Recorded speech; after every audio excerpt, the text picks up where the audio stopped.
So I want to welcome everyone here today. My name's Heather Knox. I'm based in Mexico. I'm a GAB instructor with my husband, Greg, who's over there with the other pink wall beside me. And I help to organize and moderate these monthly GAB chats. So we have them the third Wednesday of every month, and we alternate between mornings and afternoons so that we can be sure to include people from other parts of the world. So next month's GAB chat will be on September 16th at 4 p.m. Pacific Daylight Time.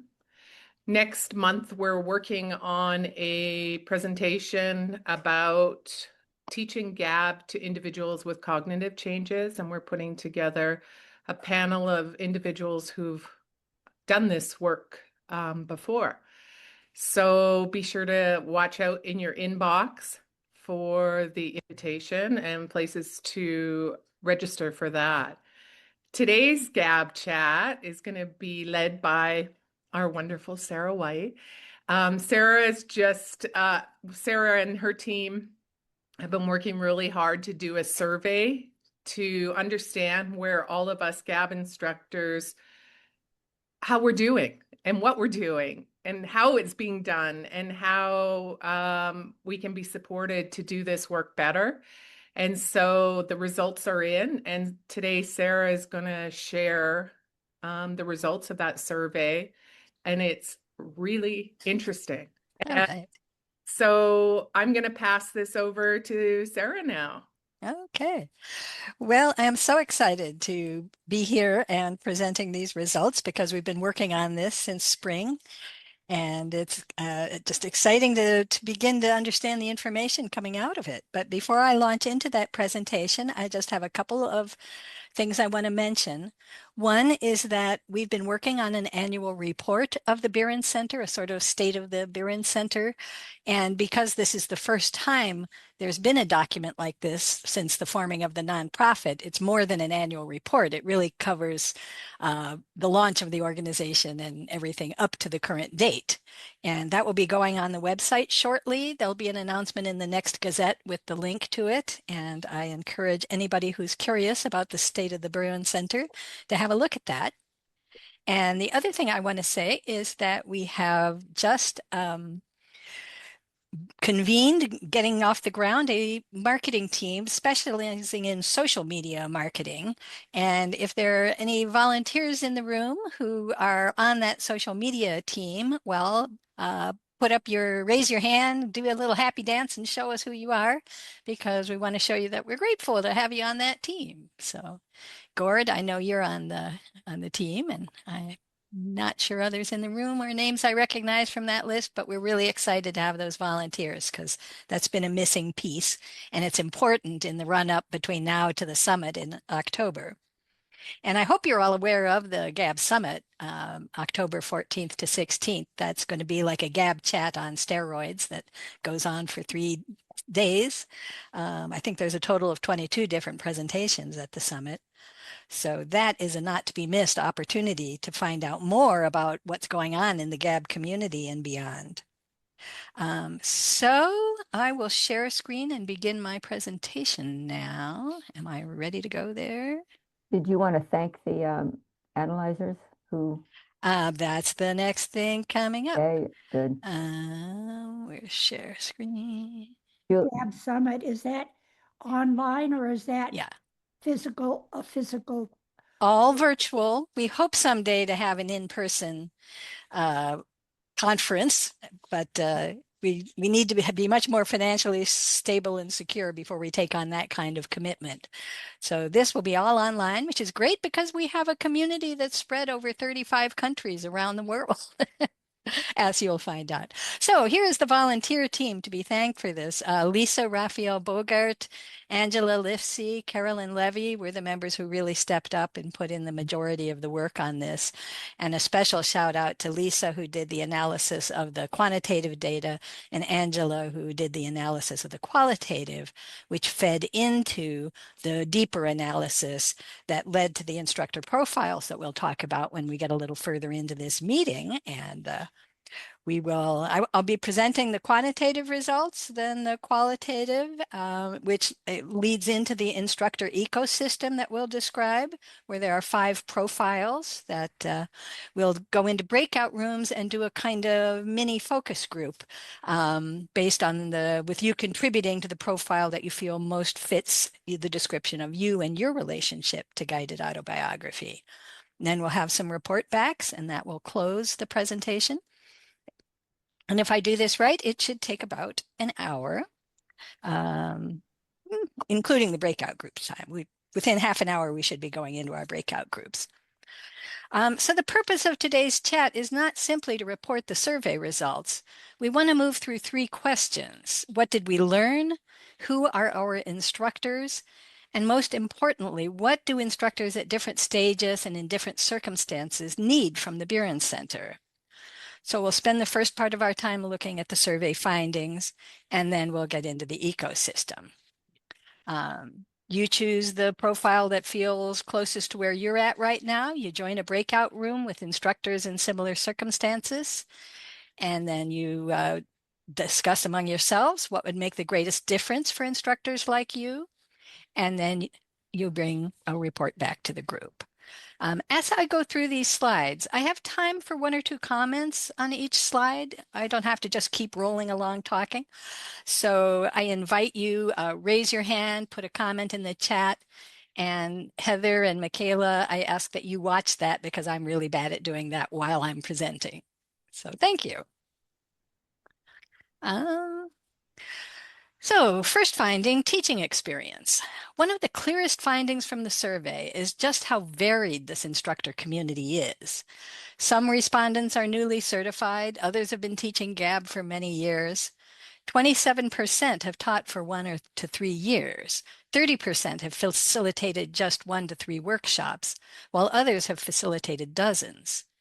The teaching format varies as well. 43% teach in person, 19% teach online, and 38% do both. So when we talk about GAB instructors, we're not talking about one homogeneous group. That's a huge finding. We have instructors just figuring out how to teach their first class. We have experienced facilitators who've been doing this for years, and many people who fall somewhere in between. So that's the first thing I'd like you to keep in mind. Our instructors are at very different stages of practice. Now, that's an organizational challenge to serve people with different interests, but it's certainly a natural and normal aspect of a community like ours. So any questions, comments? So, Sarah, you're saying this was a big surprise for you and everyone? Well, we intuitively knew it because of the things that we learn from participant information forms and the things we learn from just who shows up and what they talk about at our GAB chats. But to get a clearer picture of the various ways people practice has been very useful. I This thought is it was really interesting. I thought it was a surprise to see that 43% are still doing in person. You know, I mean, really, it seems like with everything, I don't know, maybe it's a distance, etc. But it's interesting to know that some people still like to be in person, which is great. Right, right. I think that's a big piece of guided autobiography. Just feels so good in person. I mean, I've taught it online as well, and it works, but you really feel it best in person. So that number didn't surprise me. How instructors are using GAB. We also found out how frequently people are teaching. About 2/3 of the respondents are currently teaching GAB in some form. Some teach frequently, some offer classes several times a year, some teach only occasionally. About 1/5 describe GAB as one offering within a broader practice. This is an important finding. Many certified instructors are also writers, coaches, educators, therapists, personal historians, gerontologists, spiritual practitioners, community professionals. The list goes on. For them, GAB may not be a standalone practice. It may be something they integrate into work they're already doing. That means there's more than one definition of an active GAB instructor. For one person, success may mean building a regular calendar of GAB workshops. For another, it may mean incorporating GAB effectively into an existing practice. And I think it's fairly common for people to take GAB expecting to weave it into a different kind of practice, not necessarily launching a business model of workshops and workshops alone. But comments, questions? Where and how is GAB being taught? We see the same diversity in where people teach. Respondents reported offering GAB through private groups, community education programs, senior living communities, libraries and cultural organizations, along with many other settings. They also vary in how they use the curriculum. 21% say they teach the core curriculum essentially as designed. 38% teach it with some adaptations, and another 23% draw on the GAB model while regularly modifying it or redesigning it. So GAB is traveling into many different environments and being adapted for many different audiences. That presents an opportunity for the Birren Center, but it also raises a question for us. How do we support creativity and adaptation while also helping instructors understand what makes GAB GAB? What's the core principles that are the DNA of guided autobiography as we teach it? And I'd like to pause a moment and see what you have to say about that. We have people in this room who have adapted it significantly, probably people in this room who teach it pretty much out of the model they were taught in their training. What do you think about how GAB is traveling into so many different environments and being adapted in so many different ways? Yeah, Jennifer. So, as a social worker, I say that I always adhere to an evidence-based practice and what the data shows, what it's built on. And what I share with my participants is that they can lean into that, particularly into the work of James Birren. So fidelity to it means that I follow it fairly closely to what he originally discussed while updating it with the current research. My feeling is that this is the core of GAB and how it should stay. Yes. The fidelity keeps you aligned with the evidence-based research that it came from. Yeah, really good observation. Gord?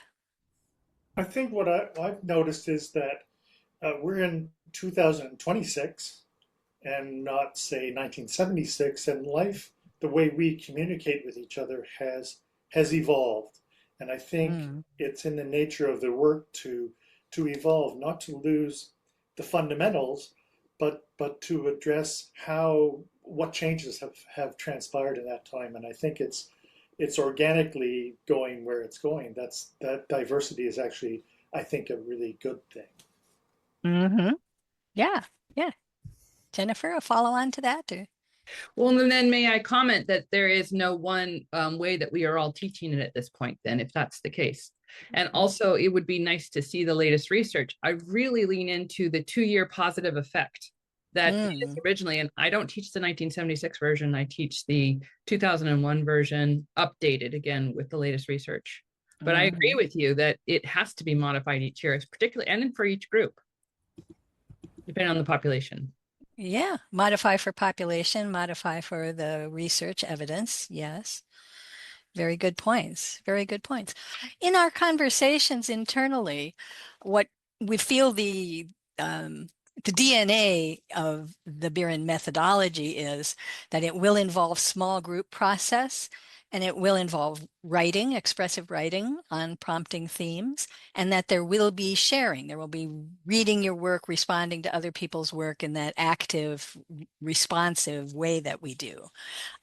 Within that model, you can do an awful lot of adaptation and customization, creativity with how you use GAB. I'll move on. Yes. Excuse me, this is Joan. Could Yes. anyone summarize the main points of recent research? I haven't taught GAB for 8 years, and if I just knew in general what has research shown us that's significant. That's a great request and something that we can act on. I'll make a note of that for after this meeting to follow up on that suggestion. Thank you.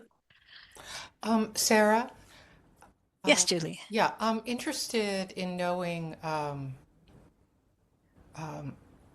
who was it, Jennifer, who talked Yeah. about the latest evidence-based outcomes. I would be interested in more specifics. Are these more recent articles? And also, I think it would be very interesting to have perhaps a session in which people do sort of a mini profile of how they have adapted Mm-hmm. their classes. Yeah. I think you'll find a lot of that coming out in the summit presentations when you see who the presenters are and what their topics are. I think you'll find what you're looking for. And I hear that underlining of the call for the recent research. Uh, I hear what you're saying. And Okay. Sarah, Kim has a comment. I wish I could revisit the GAB process and training. And I know this has been discussed before. Oh, like refresher training. Yeah. And I'll answer Lisa's. The summit will be recorded. Yes. Yes. Oh, yes. Yes. So I have a quick question. Kim, when did you take the training? How long has it been?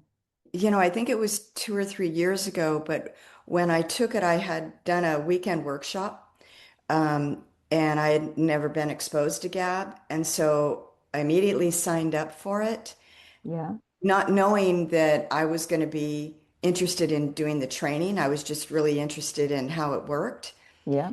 And so, as a trainer now, I wish there was a way that I could go back and, and see it from a different perspective, because I'm in it, but I didn't grasp enough of it at the time to feel as confident as I think I could be. Yeah.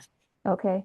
Great. Yeah. Okay. Okay, Let's thank you. get back on script here. We are Sorry. talking about the challenges that emerged from this analysis. Now we come to one of the strongest signals in the survey.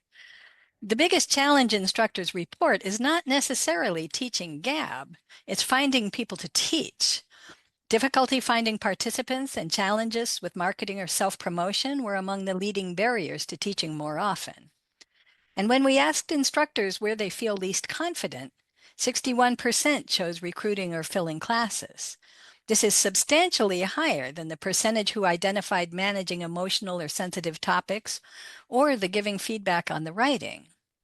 So for many instructors, the difficult part comes before the workshop even begins. They believe in GAB. We know how powerful the experience can be, but the challenge is getting people into the room. And there's another finding worth noting here. 40% of respondents said they had received an inquiry or connection through the Birren Center's instructor locator. And we also know from looking at our website traffic that 16% of site visitors click on the instructor locator.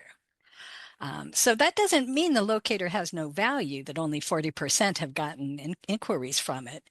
But it suggests that listing instructors on a website by itself doesn't solve the recruitment problem. If we want more certified instructors to become active instructors, then promotion and participant recruitment needs to be part of our planning. We are in the development stages with an enhanced complement to the instructor locator that would give you a place you could list your workshops so that a site visitor could come and find upcoming workshops as well as come and find who's teaching. But that's a ways from being rolled out yet. And we also offer the Find Your Students, Fail Your Classes workshop as an additional offering that certified instructors can take. But we haven't solved the problem if this is what our respondents are saying, that they're struggling to find students and fill classes. Comments, questions? I've actually got a comment, and that is, I wonder if there is a way to track chronologically dips in enrollment. So for instance, last year, I found the last 6 months dips in all of my classes, same classes that I taught the year before and so forth. And I am curious to know if this is germane to me and maybe my area, or whether this is a common trend. I just wonder if there's any way to track that. Well, that's a great question. We would have to have all our instructors reporting in on how they're doing on a much more regular basis. What an interesting idea. Let's go on to what Liz and then Shannon have to say. Liz Singer? Yes. So that's a very interesting point about attracting people to come to the classes. So right now I am doing a death cafe also. And I get 45 people showing up every month. Now, how did they come? The Death Cafe is getting a tremendous amount of marketing and publicity right now. And so they recognize the name, they recognize Death Cafe. So not too many people recognize GAB or Guided Autobiography. So it's a marketing issue that would be very, very, very helpful. Name recognition. Okay, thanks for that, Liz. Shannon? Shannon? Yes, I looking for this online, and I did go to the GAB website, and this is for myself, not as an instructor at the beginning, and then became more familiar through the GAB website of what this is about, and then I looked for someone in my area, just did the Google. But as time went on and I participated in one, and I still am, I really see, how powerful it is. But when I talk to friends, not necessarily to do this, but just friends who they're really very supportive of me, and they're like, oh, I could never, like, there's just some things that they have in their head. Oh, I could not speak. I don't feel comfortable speaking, or, oh no, something personal. No, I couldn't speak that aloud. Like there's just some key things that I feel like if they experience it, they'd understand that it's. I think so many of us feel exactly what you're saying. We hear that same thing. And we do work on countering objections like that in the Find Your Students class, but you're mentioning something that's very real there. Thank you for bringing that up. What else are we looking for? Stronger connection. Instructors told us that they need one another. Close to 40% identified community and connection as one of the most valuable forms of support they need right now. And 41% said they would like more opportunities to interact with other instructors. People mentioned live events, peer groups, easier ways to find and connect and contact one another, mentoring, coaching, and a more engaging online community, meaning our online forum in the community hub. At the same time, close to half of respondents said they already feel connected to the GAB instructor community. So these findings aren't necessarily contradictory. They suggest that connection matters, but people want different forms and different amounts of it. Someone launching a first class may want a mentor. An experienced instructor might value exchanging ideas with peers. Another person may simply want an occasional GAB chat or a writing group. So a one-size-fits-all community is not the answer. And this would be a good place to mention the GAB writers and what are we calling it, Julie? The instructor writing groups. Right. Yeah. Julie, just mention real quickly what you're doing there, just in case people on the chat haven't connected to it. Yes, I sent out a survey to everybody on the forum. Asking if they were interested in joining a GAB instructor writing group as a way to deepen writing practice and support each other.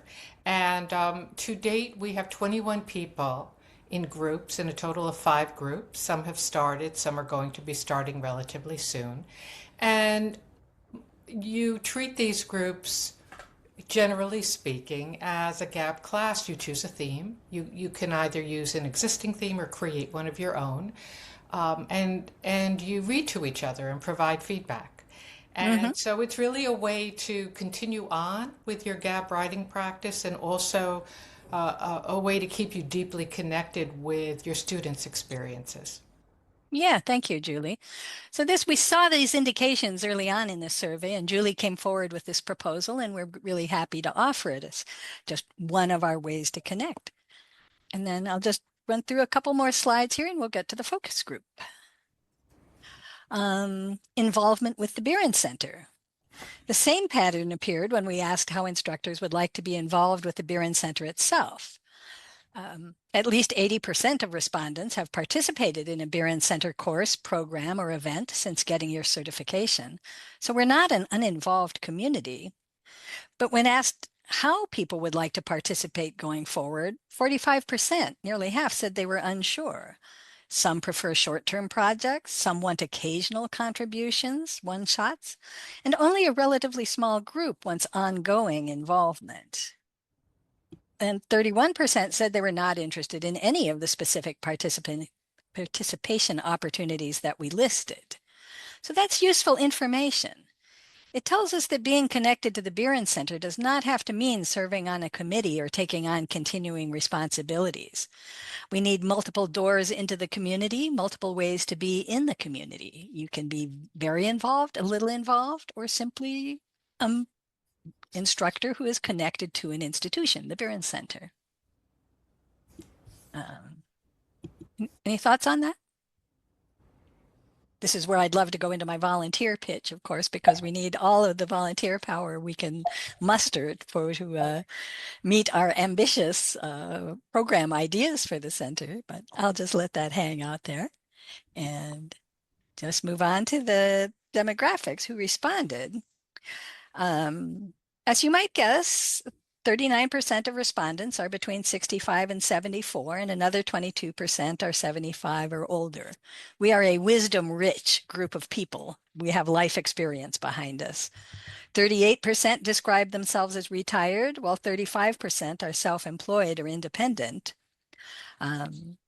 So definitely a large majority of us are not encumbered by a full-time job. This is also a highly educated group. 44% hold master's degrees. Another 24% hold doctorates or professional degrees. Those numbers reinforce what we've already seen. For some people, GAB is part of a professional practice. For others, it's meaningful work in retirement. For still others, it's a creative, educational, or community pursuit. There really is no single model of what a GAB instructor looks like.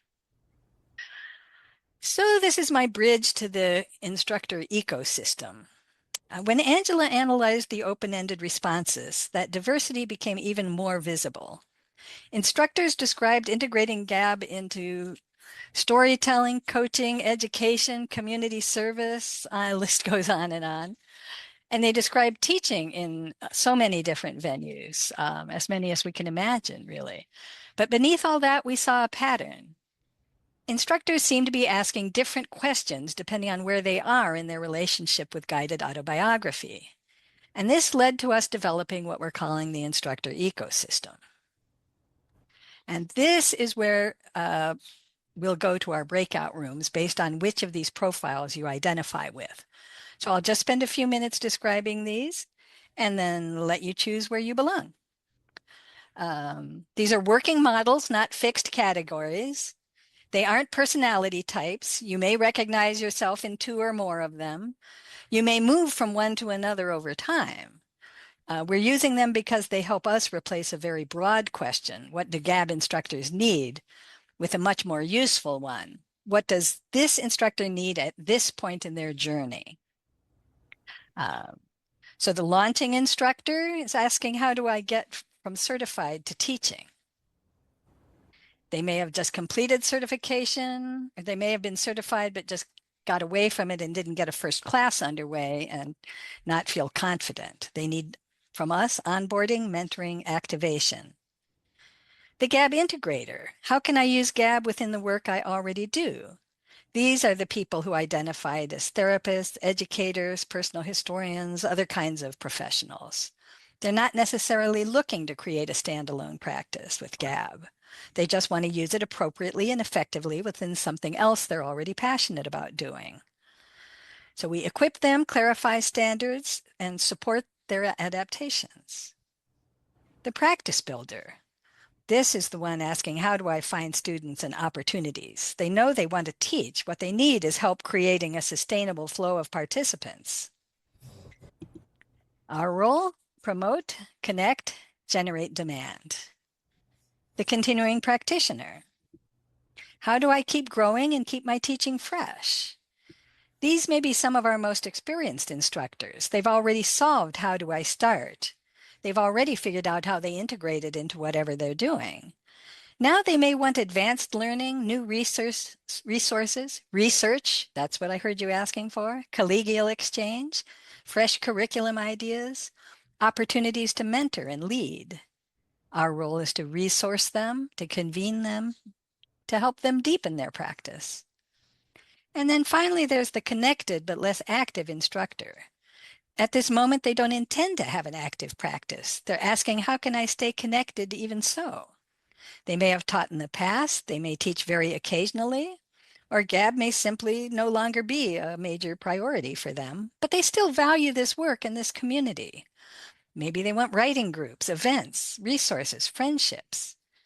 For this group, our role is to include them, to engage them as lightly, as deeply as they would like, and to provide reentry points when they're ready. So those are the 5 working profiles. What matters isn't a permanent label. You'll move between these at different times in your relationship with guided autobiography. But which of these best describes what you need from GAB right now? So this is where I turn it back over to Heather and Michaela, who know how to do the breakout room thing. On the right of your screen there, you see the list of the different instructors. On the left, you see the questions we'd like you to consider within the breakout group. Don't overthink it. Choose the group whose underlying question sounds most like yours. And we'll also have a GAB Curious room for anyone who's on the call today, but who isn't a certified instructor or doesn't identify with any of these profiles. And then when you're in that room, what do you need? What would you like the Birren Center to provide? And while you're in that room, please choose someone to be your record keeper, to capture your top 2 or 3 ideas and be prepared to give us a short report when we return. Okay, now I'm turning it over to you, Heather. Well, and I'm going to turn it over to Michaela. I did open the breakout rooms. You should be able to select which one. Oh, yeah. I've opened them and people are moving into them. So, Oh, really? I don't know if it gives you a notification down at the bottom. Oh, No. look under more. It says breakout rooms. Just click You'll on find them breakout there. rooms. They'll show Okay. up. You can Oh, there choose. we go. Perfect. Everybody see that? They are, yes. Okay, Great. say that again. Hit the 3 dots where it says more, and then breakout rooms is the second to the I left. see it. I see And it. then join the room you want. I see it. Okay. Okay. Sarah, can I ask you a question? Where in the devil would we go? Where are you going? You could hop around. Really? Sure, You can. sure. I'm going to go to the connected but less active, just because I'm curious about that group, and I see there's only a few people there. Okay. Well, welcome back, everybody. Are we all back? I think we're getting there. So we're going to move fairly briskly around the rooms. Just give us your 1 or 2 most important takeaways. In particular, what is the most important need of instructors in your group? And what could the Birren Center realistically do to help? And we'll give you about 2 minutes each for your report backs.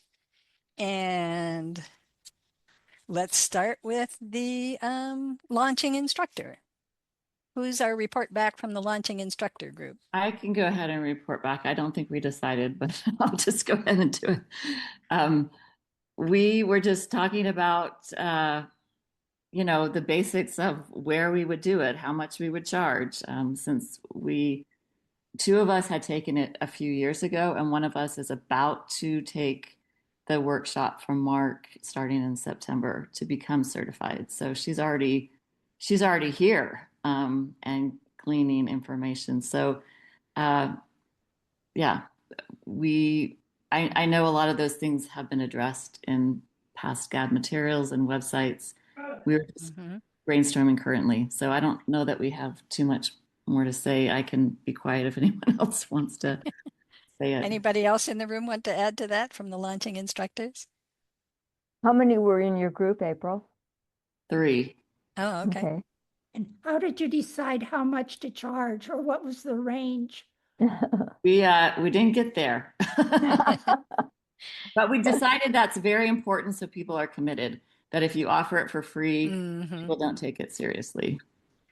Absolutely. And pricing is there's the price the person pays, and then your sponsoring organization may be deciding the pricing and be paying you an honorarium. It isn't always you as the instructor setting the price of the class either. But always something with a fee attached so that people commit is better than free, where you go, I can blow it off today. I didn't pay anything for it, nothing lost. Let's go on to hear what the GAB Integrator group had to say. Okay, I think I took over that group, but anyway.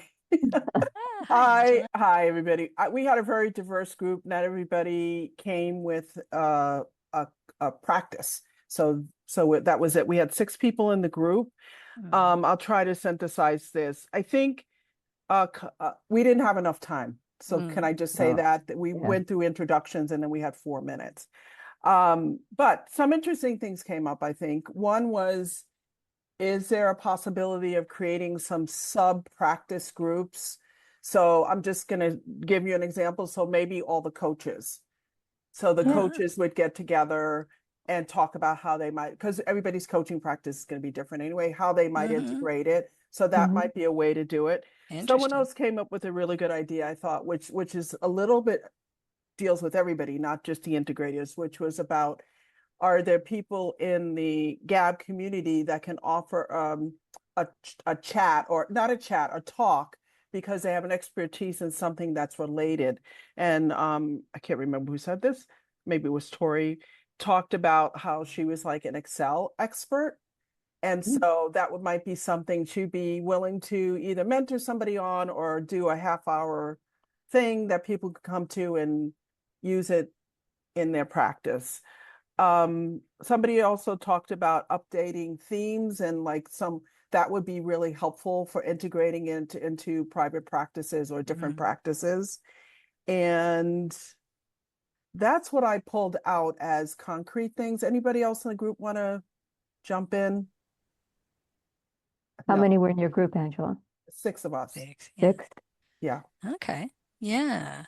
I really like that idea of sub-practice groups. I can see why to these GAB integrators, that would be a really interesting, compelling conversation. Would that be something that would be extended to YouTube videos? I see so much promotions now, for different efforts, education efforts, no? Absolutely. We've got a YouTube expert here. Gord, do you want to say anything about that? I think YouTube allows for a lot of promotion of the Birren Center and the work in general, if once we narrow that down as to what the specifics are. As far as the like doing a talk like Angela was talking about, it's very easy to do a YouTube live stream. You could say one Saturday a month, that separate from this GAB chat, that this is the time when someone's going to talk about this subject, and it gets interest. It gets just another opportunity for an activity for people to be engaged with, and it isn't tied into something that there's a couple of platforms that already exist. So there is a possibility of doing that, certainly on YouTube, and it will help the overall public facing version of GAB. Yeah. I like that. And Gord could certainly be a subject matter expert who could present to the community on how to use YouTube to promote your own business, in the same way he's lending his talents in that area to helping the Birren Center build a profile through YouTube. Let's see. Let's do the practice builder next. So there were 8 of us in there. We didn't even get done with introductions. So I'll just share a little bit of what we talked about. Some of the common themes that we saw was that we really, it's about building a practice. And I know that there is a class on offered helping with marketing, but I think there's some things that Birren could do to help. One is better promotion outside of the group. And we saw a suggestion on the chat around promoting it to AARP. So if there was more of a public presence of this work, I think that would help us a lot, because not only we're having to sell not only the class, but we're having to sell the concept, and that not everybody's comfortable with that. Not everybody's comfortable with selling. I think having any kind of maybe a marketing mastermind groups where people get together on a regular basis, and kind of like the writing groups, and hey, let's get together with others and let's share our marketing practices and what we're doing. I think would be really helpful if we had regular conversations around this, and maybe it could be something as a designated mastermind group, or you just show up every other Saturday and you talk about what's going on with your marketing and what questions you have. Another option would be to create some case studies of successful practices. What are the successful instructors doing, and how are they doing it? Maybe we can repeat or use them as models. Gosh. But that's what, unless anybody else in the group wants to share other things. We talked about pricing, came up a few times, and you addressed that earlier, and I know it's a different topic, but that also came up. Wow, you got a lot out in your introductions. Any other comments from you practice builders? That case study sounds like a great idea. Yeah. What are successful instructors doing? That is a great idea. What I did find in our group, the practice builders, is that we all came from such a variety of platforms. So, but we all had the same comments. How do we get more people aware, and how do we get more people to participate? But awareness is a big thing. Marketing. Yeah. Just that first step of awareness. And then all the way down the funnel to closing the registration, selling the seat in your class. Yeah. Okay, continuing practitioners. Who was in that room? I think that was our group, where there were five of us, and we wanted a refresher course. We wanted possibly a writer's retreat where the teachers could socialize, connect, and become more educated. And we wanted one person tied her teaching to a genealogical theme. And that was very successful, apparently. Sarah, just to clarify, this I think is the next group. Yeah, Joan, you're reporting for the connected but less active, but that's fine. We'll just do our report and then go to I was in that room with Joan, and who else did we have in there? We had Emma, Anna. Oh yeah. Stephen, Linda. Right. All of them. And Emma, yeah. So to what you were saying. So anyway, the idea of connecting the theme of GAB to a genealogical approach worked very well for Anna, and we wanted also to have a publishing option as like a final step in a GAB program. Emma was experienced with that, so I think those are our main. Oh, and one person raised the question of having a dual license, like a professional license and a GAB license. And it's a little hard sometimes to get a professional license, but the GAB license gets you in the door. Yeah. And I think I was in that room as well. I think I heard about some requests for refreshers. If you haven't been doing this for a while, how do you sort of reconnect with the community and get up with the current research and just feel motivated and ready to teach again? Yeah. Okay. And then let's go to that other group, the continuing practitioners. Yeah, so that was our group. There was about a dozen of us. Oh my goodness. And what came out was continuing ed would be great, an opportunity to share innovations amongst ourselves, share opportunities that come up. Also, who to lean on when something challenging presents itself when you're teaching. Is there someone to turn to? Debriefing, if you're a solo teacher and you've had a heavy class, who do you lean in on? What about, being able to access a technology expert? And I think, Angela addressed that with someone being an Excel expert.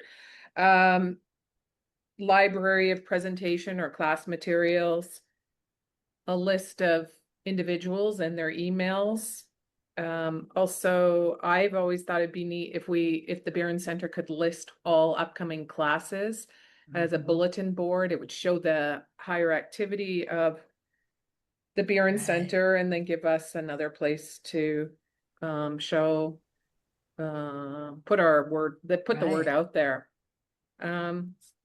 Yeah, so I think it's back to that result you got in the survey, more connection and more support amongst ourselves. Connection and support. I really like the ombudsman idea, because when you're a teacher and some sensitive issue comes up, who can you turn to for help? And if there were someone at the Birren Center who would be a connection for those kind of situations, it'd be great. Right. This reminds me of what licensed therapists are required to have: practice support, someone that they do turn to for supervision, practice supervision, I think they call it. Yeah, exactly. And it's Linda, and just to butt in here, just really it related to that is at times when I worked with trauma informed practice, that using this sometimes would trauma would have to be managed. And so, when you're going into exploration, I think there's always that risk that we're aware of, right? And how do we do that? And so I think the word troubleshooting came up for me, but that sounds negative because I don't think it's necessary troubleshooting. But I think the opportunity to be able to debrief and connect online, if possible, through that, I think that just would really help in terms of being alert to potential as well as managing issues. Would be those two Very things. true. Okay. We've heard some really interesting things here today. Cheryl, do you have comments you want to close out this? Well, I think you forgot our group, and I can't remember, Linda, what we were called, but there was only 2 of us in it. Oh, well, was that the GAB Curious? No, it was like, I don't know who we were, but there was only one in there, so I joined it, and it was Linda.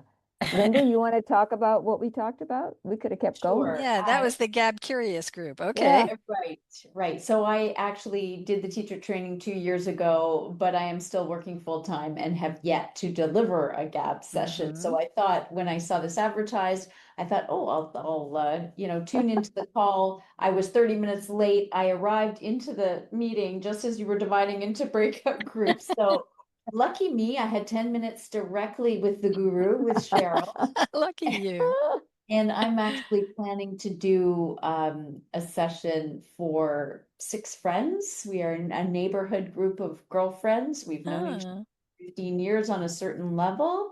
And one of them is very into this Danish practice. I'm in Toronto, Canada, of making the dark winter lighter by putting interesting things on our calendars in January. So I wanted to do a GAB session with these friends of mine. So it was great to pick Cheryl's brain. She reminded me to get them to commit, to remind them of the confidentiality piece, that this would build, people, because we know each other, we might feel self-conscious at the beginning, but this would build our connection together. The questions themselves, being able to frame them with different levels of sensitivity, and that you can go as deep or as narrowly with different topics, and that what a gift this is to future generations, and reminding my friends that this is a real lovely thing to take on in the depth of winter. So that was great, and I was really gives me a little confidence to just try a session. It's been 2 years since the training. I have everything in a Google Drive, and that will be my project in the fall, is to get organized. Linda, that was great. That was almost like an AI summary. It did wonderful. I'm wondering now, let's ask everybody here, has anybody done a group with close friends only, or possibly relatives or something, where they knew one another and knew you, but maybe in a different format? Because that's what Linda is looking at. Has anybody done that? Yes, I have. Okay, how was it? Can you give us any tips? Yeah, it was my pilot group. It was my first group. It was terrific. It was terrific. It was people, because we knew each other, and it was the beginning. for me, of teaching. People wanted to be supportive and they were very curious. And a number of people in that first group ended up coming to level 2 groups, additional groups that I gave. So it worked out great. Yeah. How great. Yeah. I think Karen, I saw your hand up. There you go. Okay. I could say ditto to that. My first group, and I did this, I called it my guinea pig group because it was my first time to present. It was a group of friends. I did it as a gift to them. And it went really well. They were comfortable with it. And I had the same thing. I had several who wanted to continue and then did join groups that I did after that. So yeah, I think it's a great way to get started. I can see, I think that really depends on the people you choose and how comfortable they are with one another. And I have found, this is sort of straying from that, but I found that it's important to stress that this is their story and they don't have to tell everything. And I think that's the hesitation that a lot of people have. How can I share this with people I know, or how can I share this with strangers? And I mean, I don't tell my kids everything. I don't tell all of my friends everything. I may tell some friends some things, and so that's how you write your story and you share what you want, thinking in terms of who you're writing for. So I think that sometimes can put a lot of people at ease. Yeah, we always remind people that they're in charge of how much or how little they share. You write for yourself, but what you share is tailored to the audience you're sharing with. And and that kind of determines that thing of, being comfortable with the group. If you're starting with a group of people who know one another, that can kind of sometimes ease. I think it sounds a little daunting to me. Starting with a group of strangers feels a little more welcoming, as contradictory as that sounds. I see Margaret has her hand up, and so does Linda, but we'd like to go back to our breakout rooms just informally to chat for that. So we'll take your questions and then we'll just wrap this up, and you're free to go or free to go back to your breakout room and continue the conversation. Well, I think let me ask you, can we join a different one? Because I think Linda and I, Linda and I have talked it out. Hey, I'm done. You can go wherever you want. That's what I was going to say. I think the consensus is that the first round was shorter and that we all could probably chat more. But yeah, if you had a small group, come join any other group. Yeah. Linda, do you want to ask Sarah? I'm sorry, there's a couple of Lindas here. Are you asking? Yes, you have your hand up. With your hand up. Oh, just briefly, my comment was related to the friends, and I don't need to take up time. I can, and we need to move on, it looks like. So I'll lower my hand. And I wouldn't mind. I don't mind joining another group as well. I was just there. I wasn't sure which group to join, and so if we can remap it, I may go back to the other one. But if we could remap it, that'd be great. Go wherever you like. Yeah. So Michaela, if we can open the same, but we won't come back to the main group again because people will probably exit. So we'll remind you. Well, then let me just say thank you. And what will happen with what we heard today is the Birren Center board will consider this closely and prioritize programming around what we learned from the survey. So thank you all very much. And more details will be published in the Community Hub as we complete this reporting process on the survey and close that out. Okay, back to your breakout rooms.